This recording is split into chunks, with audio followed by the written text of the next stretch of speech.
Bom, pessoal, a gente vai usar mesmo, então pode ficar com o livro em mãos aí. Nós vamos tentar responder as perguntas da página 22. Obviamente, nós não vamos ler os textos, né? Eu vou ler alguns fragmentos. A ideia é que você leia antes de estar aqui, porque você vai poder aproveitar mais, até refletir sobre as perguntas e tudo mais.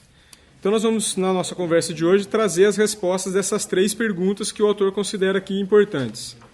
Pergunta número 1. Por que é importante que a Bíblia seja a base para as nossas convicções? Pergunta número 2. A Bíblia responde cabalmente a todas as perguntas que levamos a ela?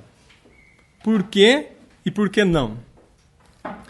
Cite um assunto sobre o qual a Bíblia fala claramente. Cite um assunto sobre o qual a Bíblia não fala claramente. Como isso influencia a ênfase que você deve dar a estas questões? Então a gente vai, tá dando início nesse tema, o que é a Bíblia. A gente pretende arrematar todos esses tópicos até o final do ano, usando todas as sextas-feiras e um tema por sexta-feira. E aí eu quero lembrar uma coisa que a gente falou na semana passada, da seguinte questão, porque isso aqui é um livro de doutrina.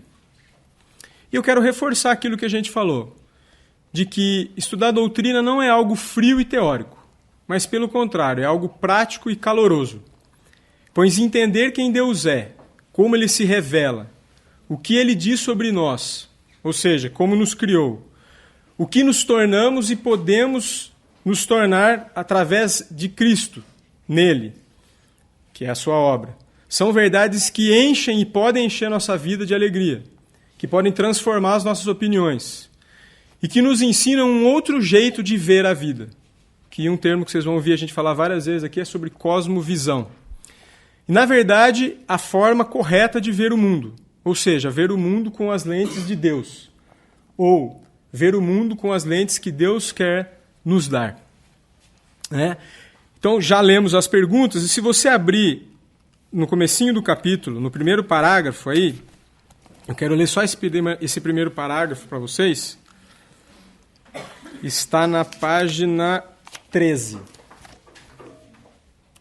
Que inclusive está sem o número 13, você vai ter que achar a 11 e depois folhear. Toda consideração responsável de qualquer uma das convicções e questões bíblicas essenciais deve estar fundamentada no que Deus diz sobre o assunto.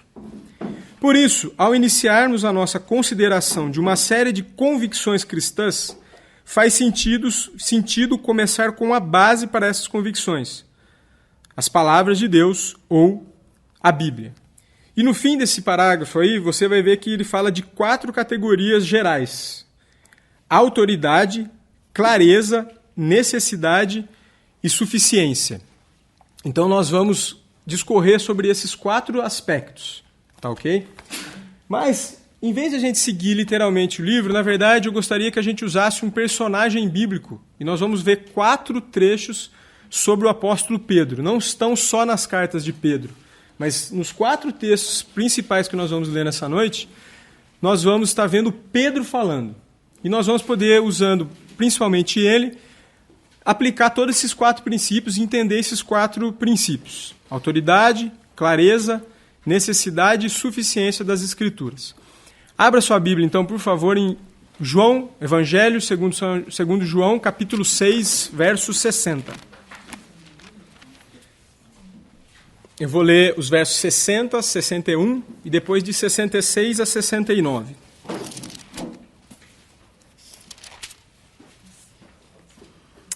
Muitos dos seus discípulos, tendo ouvido tais palavras, disseram: duro é este discurso, quem o pode ouvir?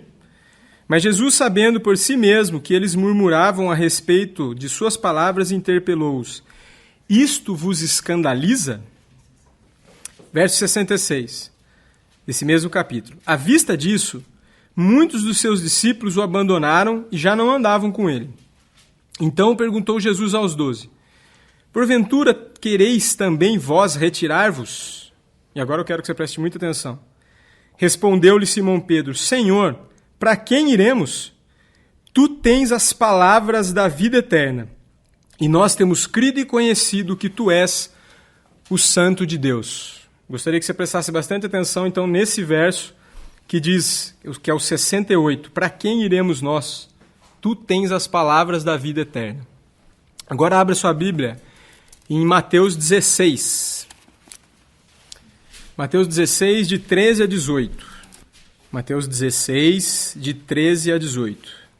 Indo Jesus para os lados de Cesareia de Filipe, perguntou a seus discípulos: Quem diz o povo ser o Filho do Homem?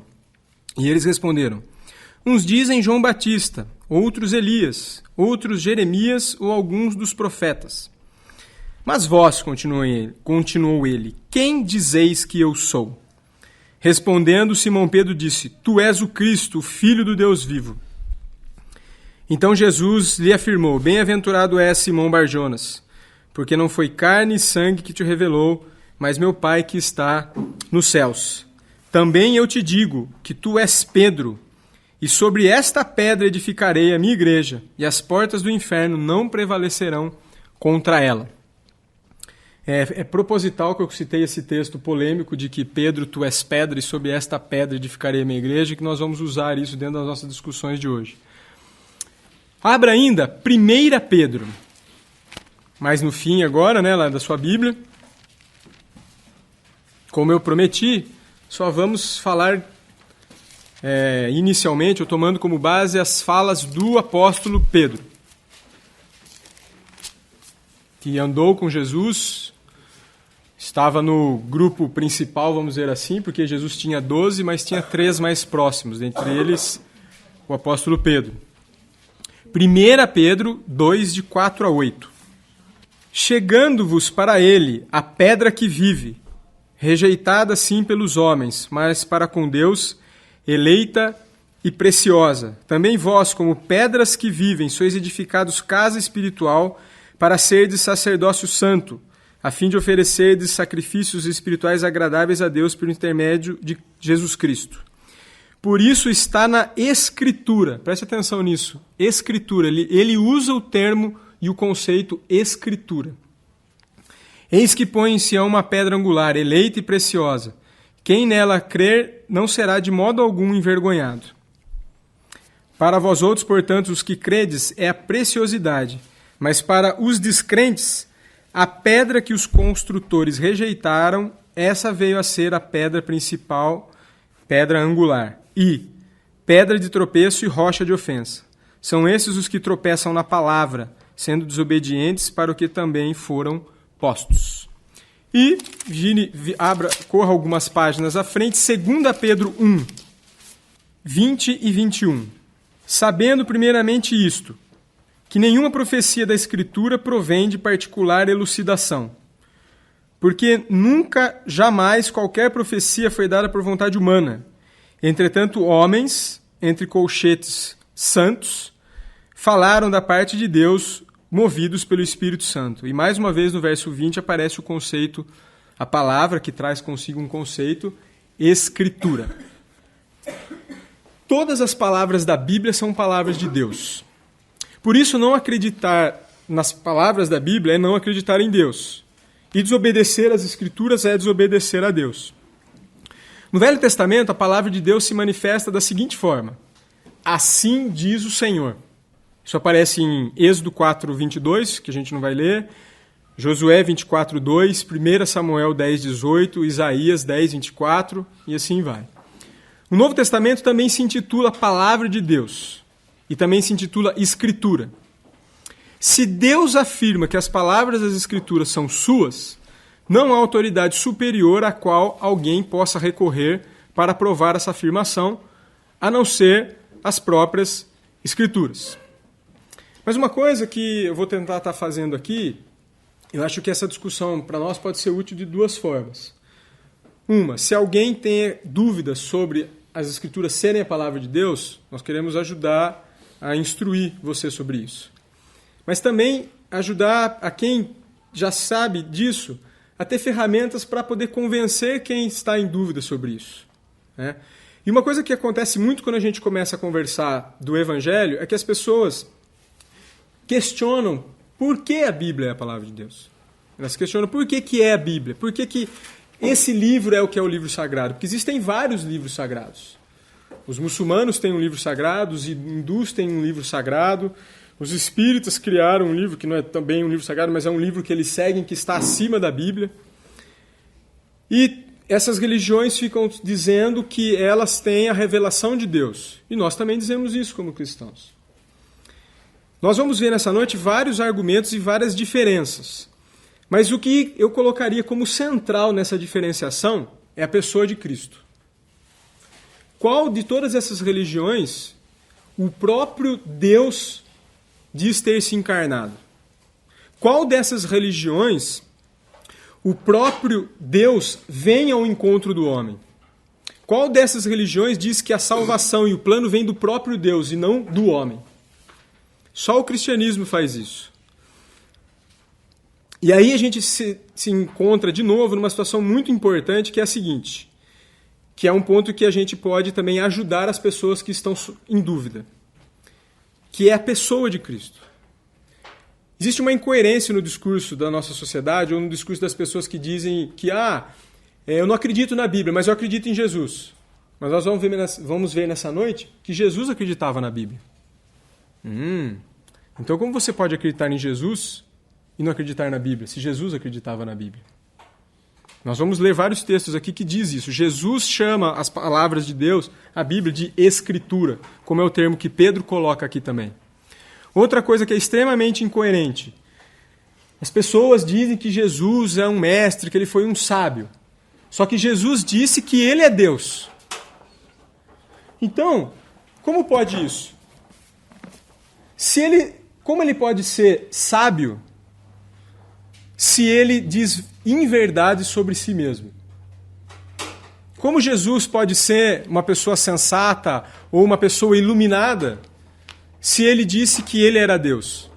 Então isso só pode ser verdade. Ou nós teremos que mudar a opinião sobre Cristo. Ele é um louco, ou um mentiroso. Coisa que sabemos que ele não é, por todas as coisas que ele fez, por tudo que está escrito sobre ele. Então, Jesus fez algumas afirmações centrais e severas que são as seguintes. Os homens foram criados por Deus. Abra sua Bíblia em Marcos 10. A gente poderia ler a passagem toda, mas para a gente ganhar tempo, porque seria de 2 a 9, mas para a gente ganhar tempo, vamos ler só o verso 6. Jesus é que está falando aqui, como se vê no verso 5, mas Jesus lhes disse, então é Jesus falando, no verso 6 ele disse: porém, desde o princípio da criação, Deus os fez homem e mulher. Então Jesus diz que Deus criou o homem. Jesus não diz que o homem veio de alguma outra forma.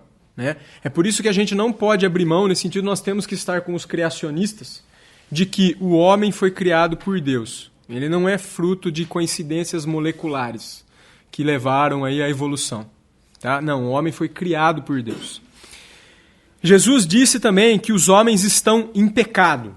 Não vou ler versículos sobre isso, mas o Sermão da Montanha, ele vem trazer essa consciência de pecado. E esse é um problema que a gente tem até hoje na nossa sociedade. As pessoas não acham que elas são tão más assim, ou que elas são tão erradas assim. E o que é magnífico no Sermão da Montanha, dentre outras coisas, é quando o Senhor Jesus vem e fala assim: está escrito, não matarás. Mas eu digo a vocês, qualquer um que odiar o seu irmão é assassino. Está escrito, não adulterarás. Mas qualquer um que olhar com intenção impura no seu coração já adulterou. Então o Senhor Jesus diz que o homem foi criado por Deus, esse homem se desvia de Deus, e depois Jesus diz que ele mesmo é quem salva os homens. E isso é outro ponto que torna o cristianismo diferente de todas as outras religiões. Todas as outras religiões, os homens estão tentando buscar a redenção por si mesmo. E o cristianismo ensina que é o próprio Deus quem salva os homens. Infelizmente, há muitos ramos do cristianismo dizendo outra coisa que não isso. Dizendo, olha, Jesus fez uma parte, mas você vai ter que fazer a sua, como foi muito bem conversado na semana passada, aquela história lá dos R$10 que faltavam, que eu não vou poder repetir isso aqui agora, mas só para relembrar os que estavam. Vamos voltar em João 6, nós vamos ler um trechinho um pouquinho anterior àquele trecho que nós já lemos quando o apóstolo Pedro diz: Senhor, tu tens as palavras de vida eterna. E foi falado que aquele discurso era duro. E esse trecho que nós vamos ler se refere a dureza desse discurso. João 6, 46. Não que alguém tenha visto o Pai, salvo aquele que vem de Deus. Este o tem visto. Em verdade vos digo, quem crê em mim tem a vida eterna. Eu sou o pão da vida. Vossos pais comeram o maná no deserto e morreram. Este é o pão que desce do céu, para que todo o que dele comer não pereça. Eu sou o pão vivo que desceu do céu. Se alguém dele comer, viverá eternamente. E o pão que eu darei pela vida do mundo é a minha carne. Então a gente vê aqui o Senhor Jesus dizendo que Ele mesmo é o Salvador do homem. E sendo Ele a pessoa que é, Ele reconhece a existência das Escrituras. Volta umas páginas para trás, João 5, 39, Jesus falando sobre a Escritura. João 5, 39. Examinai as Escrituras, porque julgais ter nelas a vida eterna, e são elas mesmas que testificam de mim. João 10, 35. Se ele chamou deuses aquele a quem foi dirigida a palavra de Deus, e a Escritura não pode falhar. Aqui já falando da infalibilidade das Escrituras, mas de novo Jesus mostrando que ele tem um conceito de Escritura. Existia já entre eles um conceito de alguns livros que representam a própria palavra de Deus. E ainda João 17, 17. 17, 17. João 17, 17. Santifica-os na verdade, a tua palavra é a verdade. E não era só Jesus que tinha o conceito de Escritura. Abra sua Bíblia agora em 1 Coríntios 15. Nós vamos ver o apóstolo Paulo falar de Escritura, usar esse termo, Escritura. E falar de algo também tremendo, que vai ajudar também a confirmar essa questão da autoridade das Escrituras.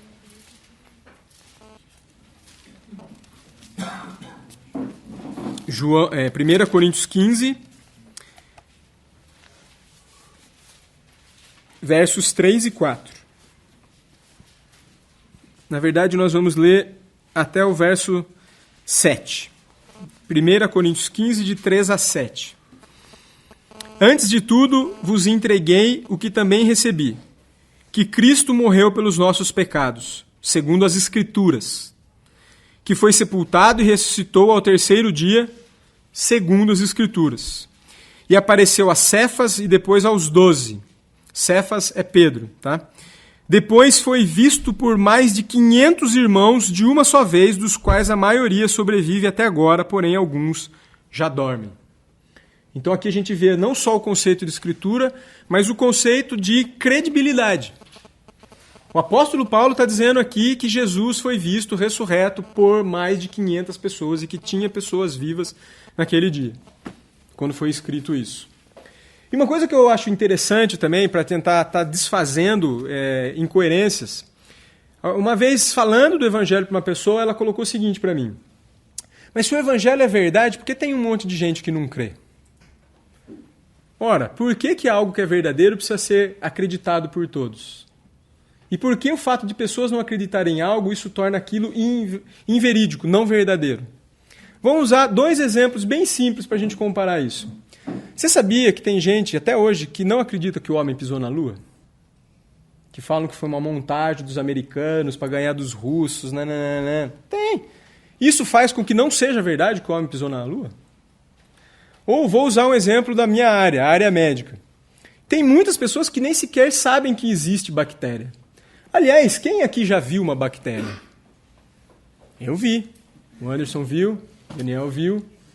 Todo mundo que fez área de biológica, brincou com o microscópio, viu. Mas e aí, se você não viu, você não crê?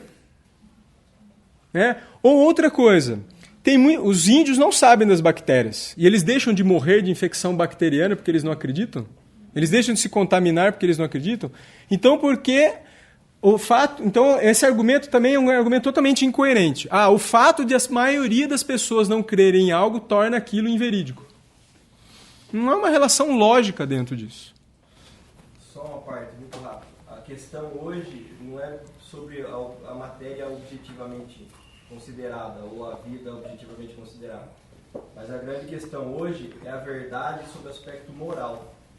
Uma vez que é discutido se a moral transcende o homem ou não. E é bem posto hoje pelo humanismo dominante que a moral não transcende o homem. Se ela está subordinada ao homem, a questão de moral ela é relativa e varia de cultura para cultura e vai evoluir. Foi bom você colocar isso, porque nós vamos chegar no versículo de Romanos e nós vamos conversar sobre a lei da consciência gravada nos corações. Eu vou ler alguns trechos e alguns argumentos que também mostram... para mim, esse argumento serve como a existência de Deus e até como também da necessidade das Escrituras. A gente vai chegar lá, Plínio. Bem colocado. Então, a gente conversou todos esses textos para falar sobre a questão da autoridade da Escritura. E ainda quero ler 2 textos para a gente falar só um pouquinho, que não é o importante o tema da noite, mas é legal você levar esse conceito, que é o seguinte: depois a gente vê tudo isso, dizer que Deus se manifestou, que Deus quis se manifestar falando, que Deus falou aos homens, falou literalmente ao ouvido de Moisés, falou literalmente através da pessoa de Jesus, falou através de profetas, de homens santos, como Pedro coloca lá, que nenhuma profecia foi dada por vontade humana, segundo Pedro 1:21, mas homens santos falaram da parte de Deus. Depois de ver tudo isso, talvez venha a pergunta à sua cabeça, que é a seguinte: mas como Deus colocou a palavra dele na boca das pessoas? Como se deu esse processo? Isso é uma questão relevante. Eu gostaria que você abrisse, então, a sua Bíblia em Lucas, capítulo 1. Lucas, capítulo 1, de 1 a 4. Visto que muitos houve que empreenderam uma narração coordenada dos fatos que entre nós se realizaram, conforme nos transmitiram os que desde o princípio foram deles testemunhas oculares e ministros da palavra, igualmente a mim me pareceu bem, depois de acurada investigação de tudo desde sua origem, dar-te por escrito, excelentíssimo Teófilo, uma exposição em ordem, para que tenhas plena certeza das verdades em que foste instruído. Aqui Lucas, que não é apóstolo, tá? Que na verdade dos 4 evangelhos só são apóstolos, Mateus e João. Tá?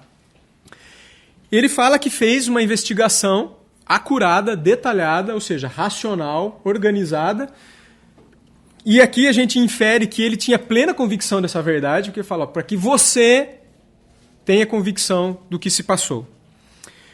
Em 1 Coríntios 1, de 14 a 16, você não precisa abrir, diz o seguinte lá. Paulo falando sobre que ele batizou várias pessoas. E ele cita assim, batizei fulano e Beltrano. E não me lembro se batizei mais alguém.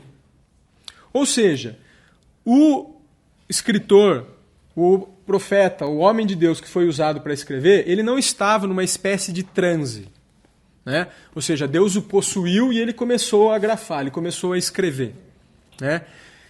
O texto que nós já lemos, e se você quiser abrir novamente, é 2 Pedro 1, de 20 a 21, diz o quê? Nunca nenhuma profecia da Escritura foi dada por vontade humana, mas homens santos foram impelidos, movidos por Deus. Né? E aí a palavra impelido ou movido é soprado, é a palavra ligada ao espírito mesmo, é a mesma palavra, que é pneuma, que é usado para espírito, que a gente usa na medicina como pneumologia, o sopro, né? O soprar, o movimento. Então esses homens foram inspirados, não foi transe. E aí que está uma outra beleza disso. Deus, no seu poder, conseguiu fazer a seguinte coisa, ele conseguiu fazer com que as pessoas escrevessem a vontade dele, mesmo estando limitado na sua época, no seu vocabulário, na sua capacidade. A ponto de você ter um pescador escrevendo, como foi Pedro, e ter Paulo, que era uma pessoa de alto nível intelectual. Talvez se a gente fosse comparar aí Paulo hoje, seria alguém que formado nas melhores universidades do mundo. Não do Brasil, tá? Do Brasil, Paulo seria a mais, tá? Mas só para vocês terem uma ideia. E ao mesmo tempo, Deus também levantou uma pessoa que seria talvez um boia fria para escrever. Tá? E aí a gente passa para um outro ponto que também as pessoas enroscam, que é a questão da clareza da Escritura. Então fechamos a discussão sobre a autoridade e vamos entrar na discussão sobre a clareza das Escrituras. Um dos problemas que as pessoas levantam é o seguinte: mas não tem várias Bíblias? Então nós já excluímos os outros livros sagrados. E, na verdade, o fato de ter várias Bíblias, isso não vem atrapalhar, mas, na verdade, isso vem somar. Porque há várias traduções que hoje, um hábito de toda pessoa que estuda as Escrituras e que prega é comparar versões. E, melhor ainda, é aquele que consegue ler as línguas originais. Lá, quando eu estava no seminário, a gente costumava dizer o seguinte, que ler a Bíblia em português é ver TV em branco e preto. E ler nas línguas originais é ver em colorido. Né? Ou, para a gente tentar aperfeiçoar um pouco, ler original é ver numa TV de LED. Né? E quem está lendo em português, é 3D ainda, né? E quem está lendo em português está vendo uma TV razoável, mas não consegue ver com tanta nitidez. Né? E aí a gente entra numa outra questão que é a seguinte, isso também com certeza vocês já ouviram. E aí é que a gente vai voltar para aquele trecho de Pedro. Ah, mas cada um tem a sua interpretação. Agora, pensemos o seguinte, eu escrevo uma carta para o Daniel, ou um e-mail. Quantos significados, desde que eu não tenha tido a intenção de ser ambíguo, quantos significados tem o e-mail que eu mando para o Daniel? Um só. Qual? O que eu quis dar para ele. Quantos significados tem o texto? Um só. Então, a Bíblia ela tem que ser interpretada histórico-gramaticalmente. É assim que se interpreta a Bíblia. Estudando o contexto, as informações históricas e estudando a Bíblia gramaticalmente. Não tem segredo. Gostei muito quando eu vi o reverendo Hernandes Dias Lopes, ele fala essa frase, a Bíblia tem que ser interpretada histórico-gramaticalmente. E tem apenas uma interpretação. E como eu adiantei para facilitar a leitura de vocês, nós vimos aí, e no trecho de Mateus 16, que esse polêmico trecho, se você quiser abrir de novo, onde Jesus pergunta, quem vocês acham que eu sou? E Jesus fala o quê? E Pedro, aliás, responde o quê? Tu és o Cristo, o Filho do Deus vivo. E aí Jesus fala o quê para ele? Bem-aventurado, Simão Barjonas. Mas não foi nem carne e nem sangue que te revelou isso. Foi meu Pai que está nos céus. De novo, é Deus que vem mostrar. Foi assim, ó, cara, você é esperto pra caramba, você descobriu, hein? Você é o cara. Não foi isso que Jesus falou para ele. Jesus falou para ele, ó, você sabe, porque foi meu Pai que revelou. E aí ele vira e fala, Pedro, tu és pedra, e sobre esta pedra edificarei a minha igreja. E a primeira coisa que vem, se você olha o texto, dá a impressão que é, Pedro, tu és pedra, sobre esta pedra. Mas na verdade o que aconteceu naquele momento foi que Jesus estava dizendo assim, Pedro, tu és pedra, e sobre esta pedra, que é o que você falou, o que ele falou? Tu és o Cristo, o Filho do Deus vivo, eu edificarei a minha igreja. Ah, Fabinho, mas eu não... Isso aí é uma questão gramatical, eu não entendo nem a gramática em português, o que dirá do grego. Né? Eu li um artigo uma vez de um teólogo que chama Valdir Carvalho Luz, ele que traduziu as Institutas, uma das primeiras traduções das Institutas, ele explica que gramaticalmente você consegue diferenciar esse esta. Mas a gente tem um recurso. Eu li um outro trecho hoje, de 1 Pedro 2, que Pedro fala de uma pedra. E o que ele falou da pedra? Esse eu acho que talvez não esteja na sua memória. Vamos abrir lá 1 Pedro 2, de 4 a 8. Quem é a pedra?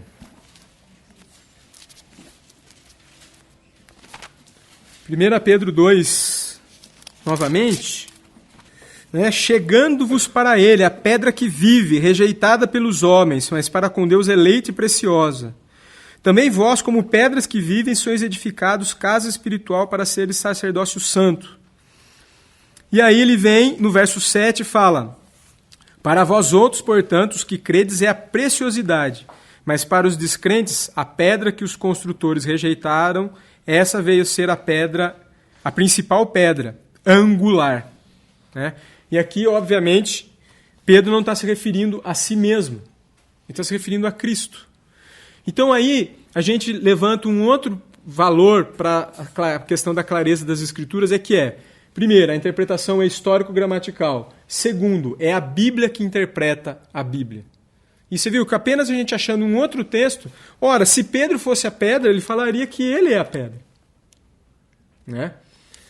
E não é isso que ele mesmo diz. Então a Bíblia interpreta a Bíblia. Pega o livro, na página 17, quero ler o último parágrafo. Último parágrafo da página 17. Quando pessoas discordam acerca da interpretação adequada de uma passagem das Escrituras, o problema não está na Bíblia, pois Deus conduziu sua redação de tal maneira que ela pudesse ser entendida. Antes, o problema está conosco. Às vezes, como resultado das nossas limitações, deixamos de entender adequadamente o que a Bíblia ensina especificamente. E aí vem uma questão importante. Mesmo assim, devemos ler a Bíblia em atitude de oração, pedindo ao Senhor que nos revele a verdade de suas palavras.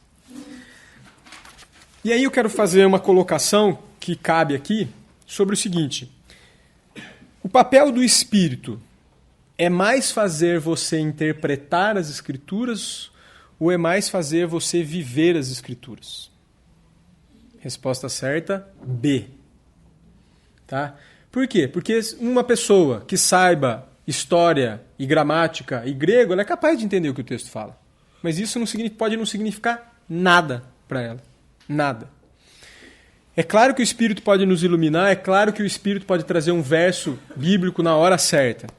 Mas nós não podemos cair numa situação contrária que às vezes as pessoas fazem o seguinte, elas não querem estudar, elas não querem ler, elas falam, Deus, mostra para mim o que significa esse texto, mostra para mim, mostra para mim. Né? Ou decidem interpretar por si só, sem tentar ler um comentário, sem tentar ler um contexto, sem tentar aprender com quem é mais velho na fé, e por aí vai. Então o papel do Espírito é muito mais de nos enternecer pelas Escrituras do que nos fazer entendê-la, do que nos fazer interpretá-la. Ok? E aí a gente passa então para o terceiro item, que é o da necessidade das Escrituras. Sendo assim então, que a palavra de Deus tem autoridade, pois ela é a voz de Deus, e ela tem clareza. A Bíblia é necessária para iniciar, manter e conduzir a fé, a verdadeira fé dos cristãos. Porém, é importante considerarmos que Deus se revelou também de outra forma para os homens, como veremos em dois textos. Abra no Salmo 19, 1. Salmo 19, 1 diz assim: Os céus manifestam a glória de Deus e o firmamento anuncia as obras das suas mãos. Ou seja, Deus também falou com os homens de uma outra forma. Se você pegar aqui a página 19, o segundo parágrafo, diz o seguinte: mesmo que a Bíblia seja necessária para muitas coisas, ela não é necessária para sabermos algumas coisas sobre Deus, seu caráter e suas leis morais, pois os céus proclamam a glória de Deus e o firmamento anuncia as obras das suas mãos. Paulo afirma que até para os maus, o que se pode conhecer sobre Deus é manifestado entre eles, porque Deus lhe manifestou. Romanos 1,19. Não somente é fato que os maus conhecem a Deus e sabem algumas coisas sobre Ele, mas eles também têm na sua mente e consciência alguma compreensão das leis morais de Deus. E agora eu queria que você abrisse aí Romanos 2, 14 e 15. Então, a ideia desse tópico de necessidade é deixar evidente que a Bíblia é o meio necessário para que a pessoa creia, entre no reino, cresça na fé, e se torne um cristão e viva a vida cristã. A Bíblia é imprescindível para a vida cristã, seja para entrar ou para manter-se na vida cristã. Mas nós vamos ver que Deus também usou algumas outras coisas para revelar sobre si mesmo. Então, Romanos 2, 14 e 15, diz assim, Quando, pois, os gentios que não têm lei procedem por natureza de conformidade com a lei, não tendo lei, servem eles de lei para si mesmos. Estes mostram a norma da lei gravada no seu coração, testemunhando-lhes também a consciência e os seus pensamentos, mutuamente acusando-se ou defendendo-se. E aí eu quero ler para vocês uns fragmentos de 2 capítulos do C.S. Lewis que vai falar sobre essa lei, a lei gravada nos corações. Todo mundo já viu pessoas discutindo. Dizem, por exemplo, você gostaria que fizesse o mesmo com você? Desculpe, esse banco é meu, eu sentei aqui primeiro. Deixe-o em paz, ele não está fazendo nada de mal. Por que você teve que entrar na minha frente? Ou, dê-me um pedaço da sua laranja, eu lhe dei um pedaço da minha. Poxa, você prometeu. Essas coisas são ditas todos os dias por pessoas cultas e incultas, por adultos e crianças. O que me interessa em todos esses comentários é que o homem que os faz não está apenas expressando o quanto lhe desagrada o comportamento do seu interlocutor. Está também fazendo apelo a um padrão de comportamento que o outro deveria conhecer. E esse outro raramente responde, vá para o inferno com o seu padrão. Quase sempre tenta provar que a sua atitude não infringiu esse padrão, ou que se infringiu, ele tinha uma desculpa muito especial para ter agido assim. Alega uma razão especial em seu caso particular para não ceder o lugar à pessoa que ocupou o banco primeiro, ou alega que a situação era muito diferente quando ele ganhou aquele gomo de laranja e etc.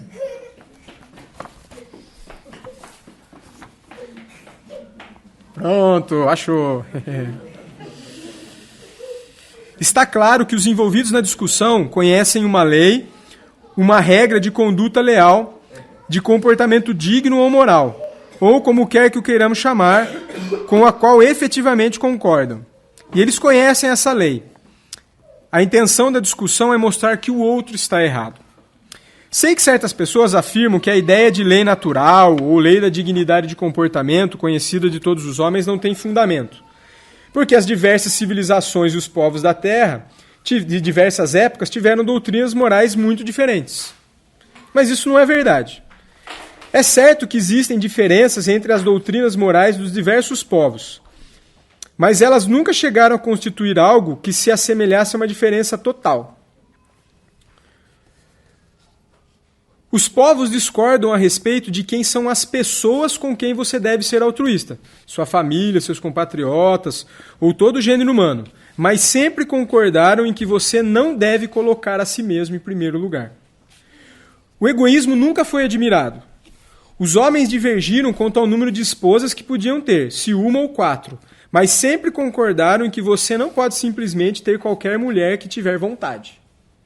O mais extraordinário, porém, é que sempre que encontramos um homem afirmar que não acredita na existência do certo e do errado, vemos logo em seguida este mesmo homem mudar de opinião. Ele pode não cumprir a palavra que lhe deu, mas se você fizer a mesma coisa com ele, ele dirá, isso não é justo. Na hora.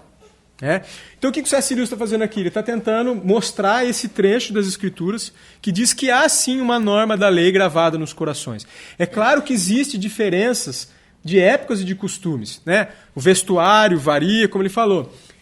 O altruísmo, o tipo de altruísmo varia, mas o altruísmo é uma regra. E aí, normalmente, a gente acaba dando desculpas quando a gente faz alguma coisa e não nega o padrão, mas sim tenta se desculpar sobre o padrão, mostrando que o padrão já está ali. É um reconhecimento disso.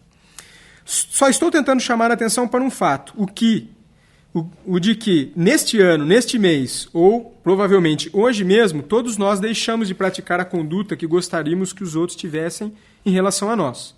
Podemos apresentar 1001 desculpas por termos agido assim. Você se impacientou com as crianças porque estava cansado, não foi muito correto naquela questão de dinheiro.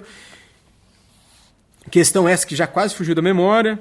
Porque estava com problemas financeiros e aquilo que prometeu para fulano ou ciclano, nunca teria prometido se soubesse que estaria ocupado nos últimos dias.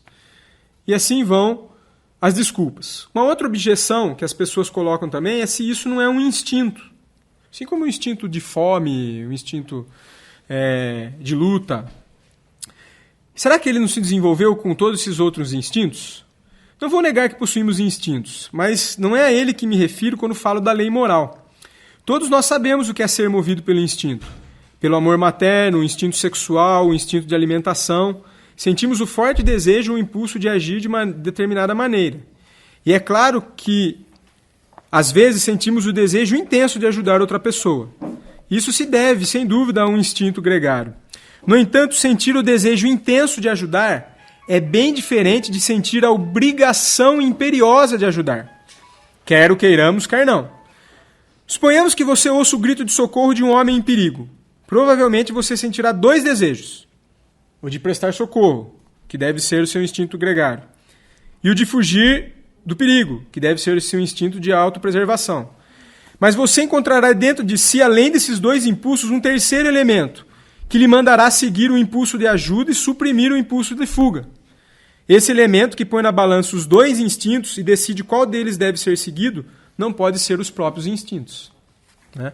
Se você tem dois instintos e um outro elemento julgando esses instintos, então esse elemento não é um instinto. É a lei gravada nos corações. Então eu achei extraordinário quando eu li esse texto do C.S. Lewis, mostrando que existe uma norma mundial de comportamento. Por quê? Porque foi Deus que pôs isso no homem. E tem algumas coisas que no seu plano Deus pôs e nada consegue tirar. Porque isso vai ser mantido até o fim. Ainda, uma outra objeção que poderia vir. Mas isso não é uma herança moral? Acho que só com o argumento que a gente já deu já fica desfeito essa questão de ser uma herança moral. Mas ainda assim o C.S. Lewis coloca: quando você considera as diferenças morais entre um povo e o outro, não pensa que a moral de um dos dois é sempre melhor que o pior que a do outro? Será que as mudanças que se constatam entre elas não foram mudanças para melhor? Caso a resposta seja negativa, então está claro que nunca houve um progresso moral. O progresso não significa apenas uma mudança, mas uma mudança para melhor. Se um conjunto de ideias morais não fosse melhor do que outro, não haveria sentido em preferir a moral civilizada à bárbara e a moral cristã à moral nazista. Pois muito bem, no momento em que você diz que um conjunto de ideias morais é superior ao outro, está na verdade medindo-os ambos segundo um padrão e afirmando que um deles é mais conforme a esse padrão do que outro. O padrão que os mede, no entanto, difere de ambos. Você está, na realidade, comparando as duas coisas com uma moral verdadeira e admitindo que existe algo que se pode chamar de o certo, independentemente do que as pessoas pensam, e está admitindo que as ideias de alguns povos se aproximam mais desse certo do que as ideias de outros povos. E para terminar o argumento sobre a consciência gravada nos corações. Isso. Um homem me perguntou certa vez, olha que interessante essa comparação. 300 anos atrás, as bruxas na Inglaterra eram queimadas na fogueira. E é isso que você chama de regra da natureza ou da boa conduta? Mas é claro que a razão pela qual não se executam mais bruxas hoje em dia é que não acreditamos que elas existam. Se acreditássemos, se realmente pensássemos que existem pessoas entre nós que venderam a alma para o diabo, receberam em troca poderes sobrenaturais e usaram esses poderes para matar ou enlouquecer os vizinhos ou para provocar calamidades naturais, certamente concordaríamos que se alguém merecesse a pena de morte, seriam essas sórdidas traidoras. Não há aqui uma diferença de princípios morais, apenas de enfoque dos fatos. Pode ser que o fato de não acreditarmos em bruxas seja um grande avanço do conhecimento, mas não existe avanço moral algum em deixar de executá-las quando pensamos que elas não existem. Ou ainda, não consideraríamos misericordioso um homem que não arme ratoeiras por não achar que haja ratos na sua casa. Então, duas coisas que a gente pode aprender com a lei da consciência gravada nos corações. Primeiro, que Deus existe. E Ele colocou uma norma moral nos homens. Essa é uma das coisas que fazem os homens serem imagem de Deus, dentre outras, como poder criativo. Mas uma outra coisa que a lei moral nos traz também é que os homens não cumprem a lei moral. E aí entra toda a questão da redenção e de Cristo que nós vamos estar tendo a oportunidade de estudar.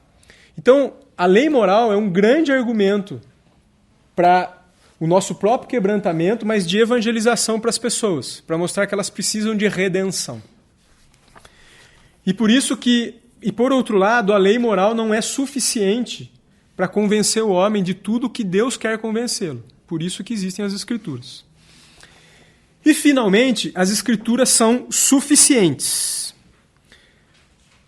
Abra sua Bíblia, nós vamos ler agora só mais 2 passagens, na verdade 3, que nós vamos repetir uma para terminar. 1 Timóteo 3,16. Desculpa, é 2 Timóteo.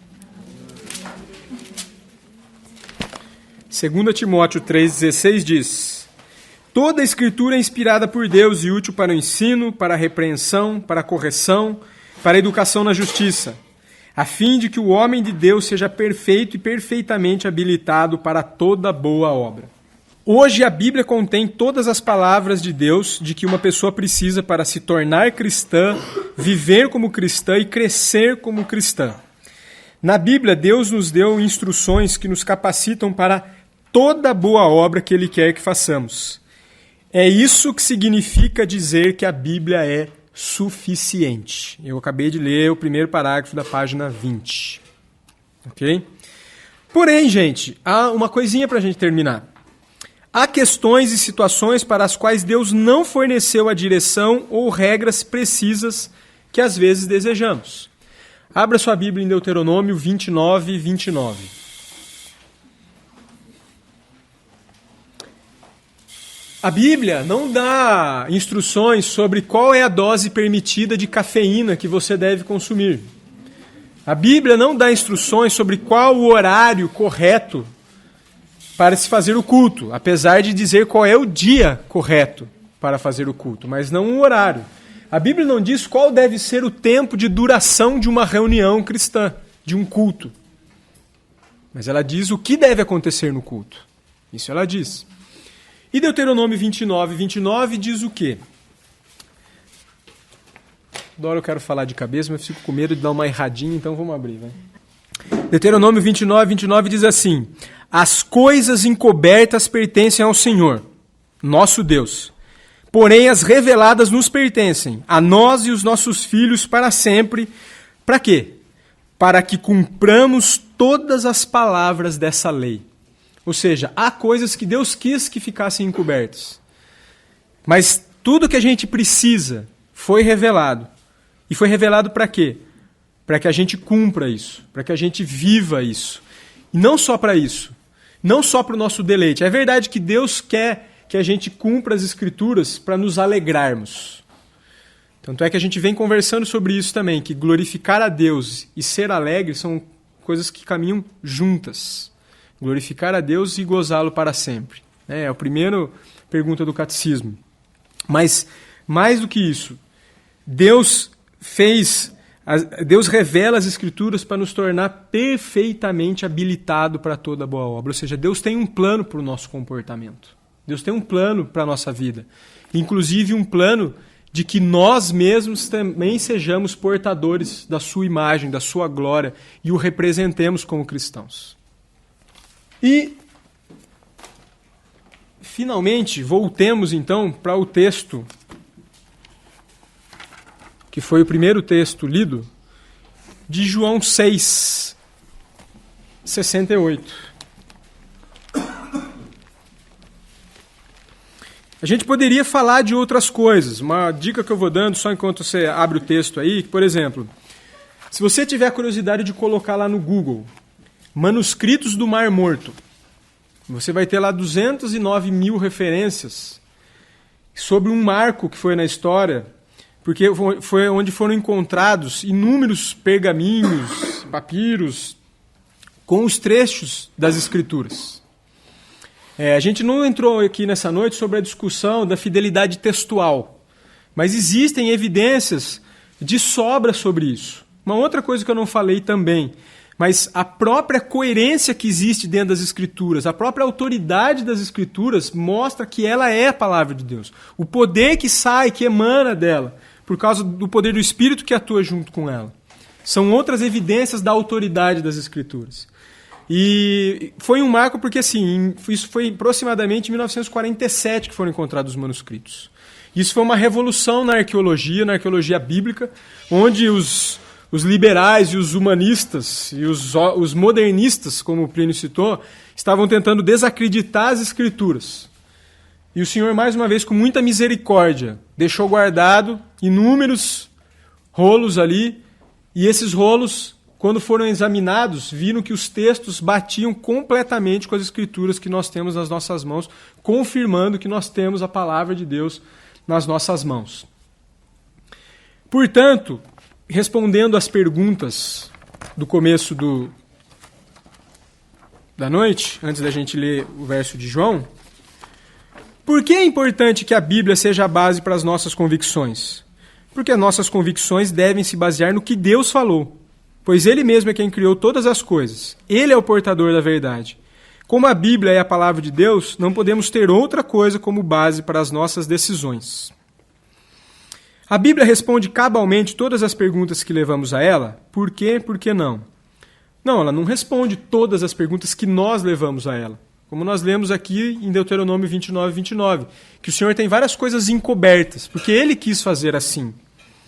Mas as outras coisas, Ele deixou. As coisas necessárias, Ele deixou. Cite um assunto no qual a Bíblia fala claramente. Cite um assunto no qual a Bíblia não fala claramente. Bom, fala claramente de salvação, quem é Jesus, quem é Deus. Não fala claramente, coisas que eu já falei agora há pouco. Uso de cafeína, que filmes você pode assistir, turismo, drogas. Tem princípios, mas não tem, se não procurar maconha na Bíblia, não tem êxtase. Mas tem embriagar-se. E dá para se fazer, tirar-se princípios daquilo. O que tem? Sim, me vem à mente 2 episódios de estupro. Pena de morte, claramente. Claramente. Tanto é que o não matarás, na verdade, se refere ao não assassinarás. Né? Você matar por você mesmo. Né? Mas para defesa, guerra legítima, como os reformadores interpretam e citam várias passagens bíblicas para confirmar isso, eu não tenho dúvida quanto a isso, não. Na verdade, o que acaba acontecendo, Dani? Às vezes surgem dúvidas que dizem que são dúvidas textuais, mas não são. São problemas de correntes de pensamento que foram se deturpando. Tanto é que, por exemplo, hoje eu não tenho dúvida nenhuma da doutrina da eleição. Ela é totalmente bíblica. E uma boa parte da cristandade não consegue acreditar nisso. Por quê? Porque eles querem ir com o seu pensamento para dentro das Escrituras, em vez de permitir que a Escritura molde o pensamento. Eu creio que pena de morte está dentro desse nível de problema. Na verdade, os cristãos têm dificuldade de aceitar a questão da pena de morte, porque eles querem levar o pensamento moderno para dentro das Escrituras e não sair. Não estou, obviamente, aprovando aqui, porque tem inúmeras regulamentações para que isso pudesse ser, né? Ou até outras questões. Né? A gente votaria a favor se tivesse um plebiscito? Tem outros valores agregados a isso. Mas que a Bíblia permitiria isso, sim, certamente. Né? Então, tem coisas que a Bíblia não deixa claro e outras que ela deixa. E temos esse outro problema que você acabou citando. Tem coisas que são confusas que não é por causa da Bíblia, mas porque as pessoas estão tentando pôr coisas dentro da Bíblia. Tanto é que, para mim, o grande mérito de João Calvino foi isso. Ele não levou a mente dele para dentro da Bíblia. Ele falou, o que a Bíblia diz? Se eu penso diferente do que a Bíblia diz, então eu preciso mudar meu jeito de pensar. Só assim você pode aceitar a doutrina da eleição. Porque o homem natural não aceita a doutrina da eleição. Só o homem de fé aceita a doutrina da eleição. Porque é uma doutrina onde Deus é glorificado e nós somos diminuídos. Né? Sei que talvez nem todos saibam aqui o que é a doutrina da eleição, mas, por favor, continue conosco que você saberá detalhadamente o que é a doutrina da eleição nas próximas semanas. Gente, diante de tudo isso, eu quero fechar com a frase de Pedro. Eu espero ter conseguido trazer isso para você. É isso que Deus tem feito na minha vida e na vida de muitas pessoas. Essas são palavras de vida eterna. São palavras pelas quais vale a pena viver. São palavras pelas quais eu quero viver. São palavras que vieram dos céus. São palavras de Deus. Simão foi iluminado por Deus a tal ponto, o apóstolo Pedro, que quando ele ouviu Jesus falar, vocês querem ir embora? E Pedro falou, nós vamos atrás de quem? Atrás de quem nós vamos? O Senhor tem as palavras da vida eterna. E minha oração por todos nós essa noite é que você tenha a convicção do apóstolo Pedro. Não há ninguém que vale a pena eu ir atrás, porque Jesus tem as palavras da vida eterna. E ele deixou para nós aqui nós podemos deitar, chorar, ler e meditar sobre esse livro, porque ele tem o poder de mudar as nossas vidas. Amém? Deixa eu fazer uma pergunta. Pode fazer, pastor. Eu entro no seu gabinete, fico lá 20 minutos, eu sei o que eu sinto e tento passar para você. Depois de lá eu saio com a receita, eu acredito nela e tomo e melhoro. Dentro de assim, essa 1 hora que você falou, eu vou sair daqui e eu quero dizer para alguém que não estava aqui e dizer o que eu aprendi. Então eu queria que você falasse em 1 minuto ou 2 a síntese do que você falou aqui agora, para que eu chegue depois lá em casa e fale para alguém que não esteve aqui, de tudo que nós tratamos aqui, da riqueza que foi exposta e de como eu posso colocar isso como uma receita para alguém. Eu não sei se essa proposta é possível, porque eu acho que exigem anos de caminhada para você conseguir somar tudo isso, mas tentando ser sintético, a Bíblia é a palavra de Deus. A Bíblia tem evidências de que ela é a palavra de Deus. Deus se revelou através da natureza, Salmo 19:1. Deus se revelou através da norma da consciência gravada nos corações, Romanos 2:14, se não me falha a memória. Jesus tem as palavras de vida eterna. Ouça a palavra de Deus. E eu diria até um versículo, uma frase de Jesus, que eu diria para alguma pessoa que questiona. Jesus fez uma seguinte promessa: aquele que quiser saber se a doutrina é de Deus, saberá se ela é a doutrina de Deus. Se você quiser saber mesmo a verdade de Deus, Deus vai mostrar para você. Isso você pode falar para qualquer pessoa. Toda pessoa que tiver um questionamento humilde e honesto de querer conhecer a verdade, Deus a revelará. Porque isso é o sinal de um eleito. Uma pessoa a quem Deus escolheu para segui-lo, ela tem essa curiosidade, ela quer saber a verdade de Deus. Acho que essa seria a síntese que eu faria. Para acreditar na receita, você tem que levar a pessoa a acreditar na receita que você está passando. Com certeza, mas eu acho que uma colocação importante que eu faria também, que a gente não pode tropeçar, é o seguinte: quando você estiver empenhado em pregar, se empenhe em falar a palavra de Deus. Não se iluda, não é você quem vai convencer. Então, pregue a palavra, porque é ela que tem o poder, não é você. Por outro lado, não seja relaxado e fale qualquer coisa. Se empenhe, estude, leia, porque o apóstolo Pedro disse, estando sempre pronto a dar razão da vossa fé. Né? Então nós temos que juntar esses princípios. Ter poder de convencimento, se empenhar para convencer, falar, mas ao mesmo tempo sabendo que quem convence é Ele. E também não ser inocente. Tem pessoa que só quer te provocar. Não dê pérolas aos porcos. Se você vê que a pessoa não quer ouvir, ela só quer te cutucar, só quer te provocar, deixe ela. Ou faça como um irmão abençoado fez aqui uma vez. Depois de muito pregar para a sua esposa, que está aqui do lado, ela resistindo, ele falou para ela assim, então vá para o inferno. E depois de muito pregar, e ele disse para ela ir para o inferno, ela se converteu. Está aqui o Paulo e a Paula, que são testemunhas. Ele pregou, chegou uma hora que começou a ter uma desconfiança ou uma dúvida que já não parecia mais sincero. Então, traz juízo. Tá bom, você não quer crer? Então você vai para o inferno. Aí o coração se tremeu e converteu. Olha como Deus é poderoso. Vai pro inferno e pergunta pro diabo. Você vai para o inferno e pergunta para o diabo.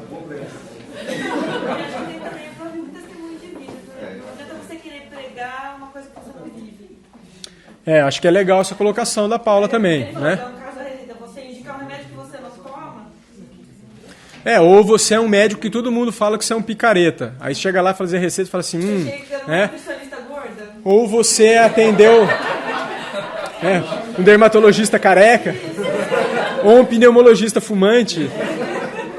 Né? Isso. Se o médico atendeu mal o doente, ele não vai acreditar na receita. Ele nem me examinou, como ele pode saber o que eu tenho? Né? Alguém mais quer fazer pergunta, colocações?